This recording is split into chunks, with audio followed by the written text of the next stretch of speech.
Nous mourrons tous un jour, c'est un fait inévitable. Maintenant, comment mourrons-nous? C'est la fameuse question de l'euthanasie.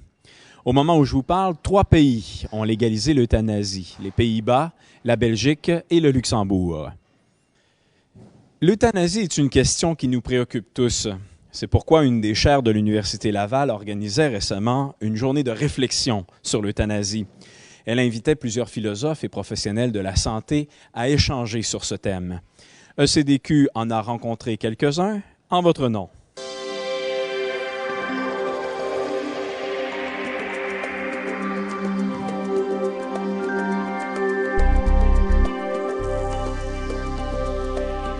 C'est en novembre 2010 que cette journée de réflexion s'est tenue au Musée de la civilisation de Québec. La rencontre, intitulée « Que veut dire mourir dans la dignité ?», avait entre autres pour objectif d'offrir aux professionnels de la santé et des sciences humaines des repères éthiques et philosophiques dans la réflexion sur l'euthanasie.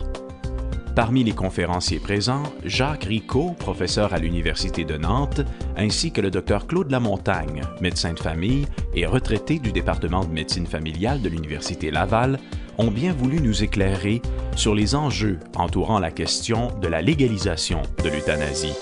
Quelle serait une bonne définition de l'euthanasie?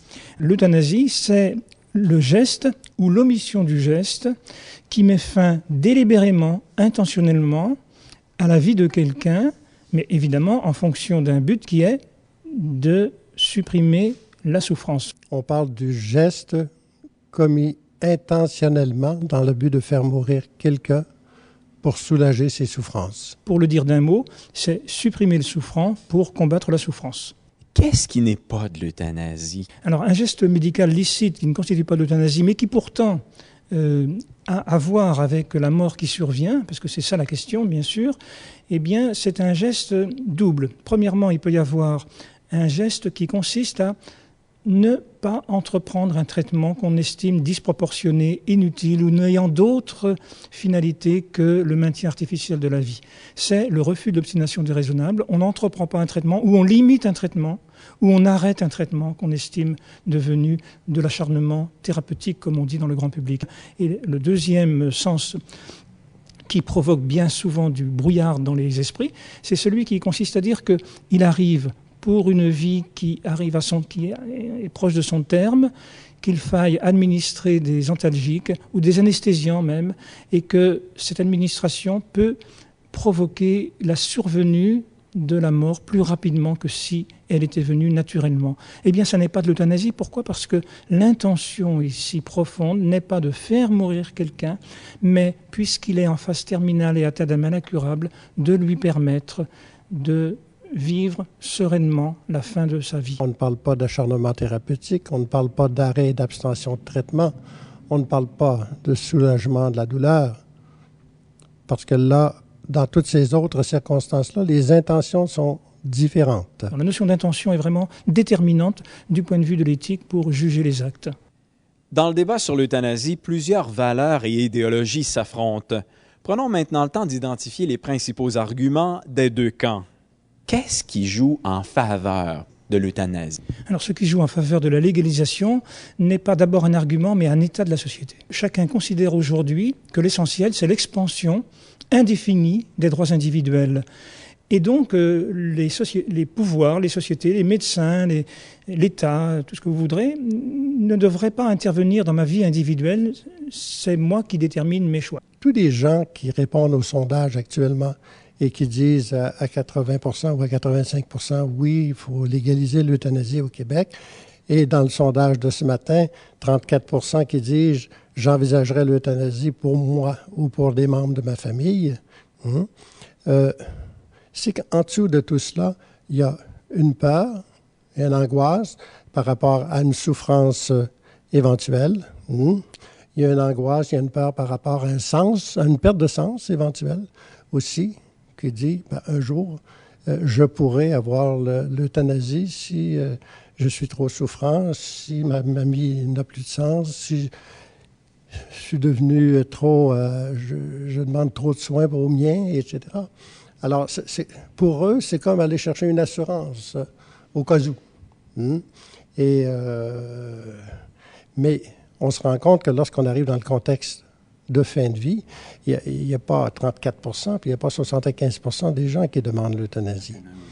C'est à peine 1 ou 2 Les personnes qui sont dans cette logique ne demandent pas à mourir dans la dignité. Je parlerai ici carrément d'un hold-up sémantique. Ils parlent de mourir dans la liberté, c'est-à-dire que leur dignité est strictement identifiée à l'idée subjective et personnelle qu'ils se font de la dignité. Autrement dit, c'est bien une dissolution de la notion de dignité dans celle de liberté à laquelle on assiste à travers cette demande de légalisation de l'euthanasie. Je crois qu'il y a une ambiguïté très grande dans l'utilisation d'abord du mot dignité, parce que les gens des soins palliatifs disent qu'ils favorisent le mourir dans la dignité, et les tenants de l'euthanasie disent qu'ils veulent avoir la possibilité de l'euthanasie au nom de la dignité, dans le mourir. Alors, de quelle dignité parle-t-on? Pour moi, la dignité dans le mourir, dans un contexte en tout cas de soins palliatifs, c'est comme ça que je l'ai toujours compris. Il me semblait qu'un patient devait être soulagé le plus possible de ses douleurs et de ses souffrances. Il me semblait qu'on devait, en fin de vie, éviter de médicaliser le mourir à outrance, c'est-à-dire tous les aspects techniques qu'on peut éviter, qui ne sont plus essentiels pour le soulagement du patient. Un troisième élément pour moi dans la dignité dans le mourir, c'est de pouvoir autant que possible mourir à l'endroit où on le désire, entouré des gens qu'on désire.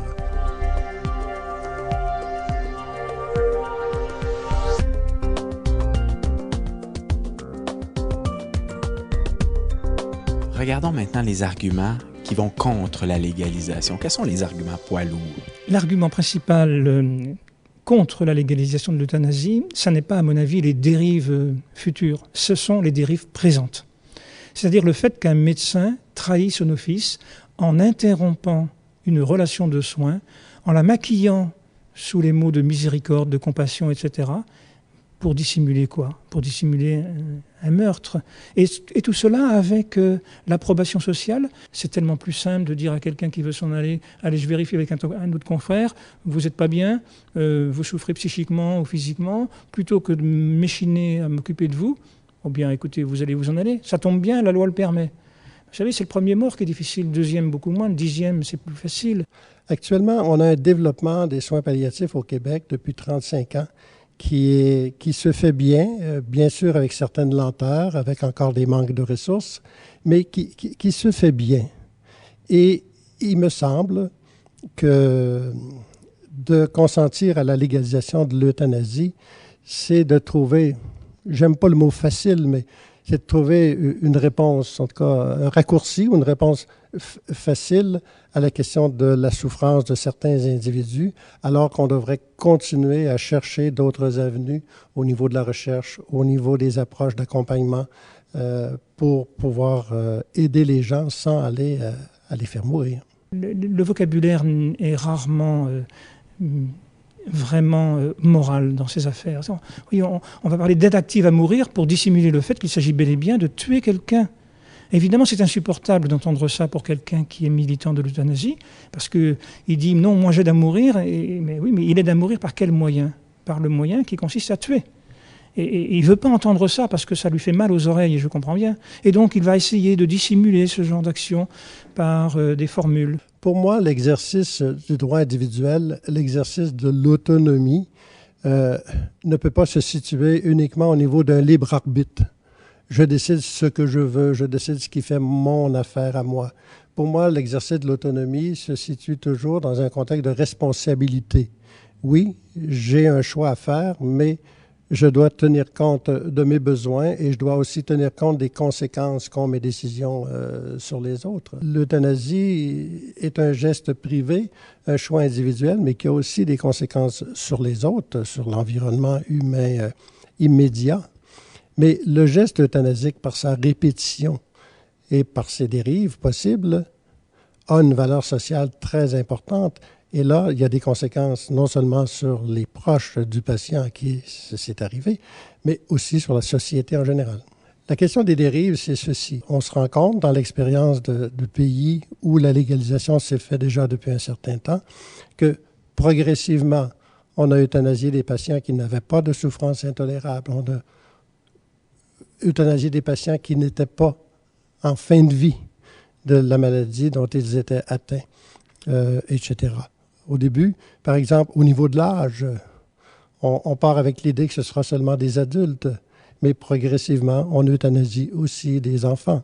Alors, c'est ça la dérive. Si être libre, c'est faire ce que je veux, c'est une définition très adolescente de la liberté. C'est finalement le niveau d'un adolescent qui dit à ses parents « Vous me refusez de sortir ce soir, vous ne me laissez pas libre ». Enfin, on est vraiment au degré zéro de la réflexion philosophique sur la liberté. La liberté authentique n'est donc pas autre chose que la responsabilité de faire croître en moi mon humanité raisonnable et rationnelle. Si la liberté consiste à étendre les droits individuels de façon toujours plus forte, eh bien, c'est en effet l'humanité qui va en souffrir, puisque la coexistence des libertés n'a jamais réussi à faire tenir debout une société. Si chacun fait ce qu'il veut dans son coin, eh bien, il n'y a plus de lien social. Et là, il y a un danger naturellement perceptible. Et d'ailleurs, dernier argument lourd, la Déclaration des droits de l'homme, dans son préambule, ne dit-elle pas que c'est la dignité qui est en position fondatrice par rapport à la liberté, et non pas l'inverse? La dignité ne découle pas de ma liberté, la liberté découle de ma dignité. Si nous supprimons la dignité objective, la dignité intrinsèque à la personne humaine, eh bien nous sapons l'édifice sur lequel est construit la belle Déclaration de 1948, dite universelle des droits de l'homme.